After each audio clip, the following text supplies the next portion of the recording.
PT Freeport Indonesia sudah memulai pembangunan fasilitas pengolahan dan pemurnian smelter tembaga baru di Gresik, Jawa Timur.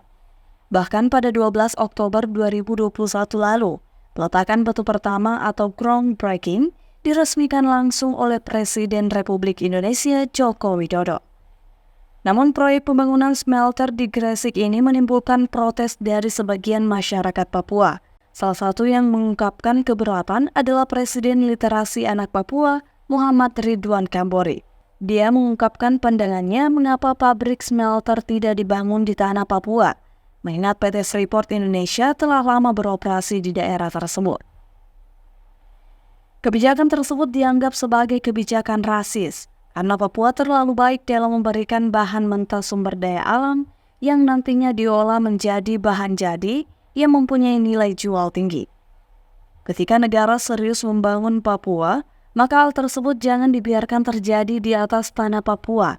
Dan ketika negara membiarkan hal tersebut terjadi, maka sebagai bagian integral, Ridwan Kambori akan berjuang dengan segala cara untuk membela tanah Papua, terutama bangsa Melanesia.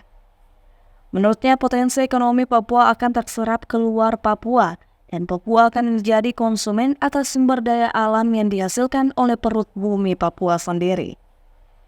Bahkan dia menyebutkan dalam wawancara melalui via WhatsApp dengan Unhas TV, dia menyebutkan tidak ada manfaat bagi Papua jika pabrik smelter dibangun di luar Papua. Yang ada, kebijakan ini mengancam kedaulatan bernegara. Papua hanya dilihat sebagai rahim yang mengandung, tetapi tidak diakui sebagai ibu kandung. Ridwan bahkan menyatakan keprihatinannya. Alasan tidak membangun pabrik smelter di Papua yang diungkapkan oleh Menteri Investasi Indonesia, Bahlil Lahadalia, yang menyebutkan infrastruktur di Papua belum memenuhi persyaratan. Sebagai orang Papua asli, dia menyesalkan bahwa tanggapan dari seorang menteri yang berasal dari Papua seharusnya lebih proaktif dalam membela kepentingan Papua, dalam hal ini produksi dan eksploitasi sumber daya alam. Ridwan berharap pemerintah harus serius dalam membangun Papua dan bersikap adil terhadap orang Papua. Jika hal ini tidak terpenuhi, Ridwan bahkan menyatakan agar orang-orang Papua dapat kembali ke Pacific Island atau Melanesian Papua.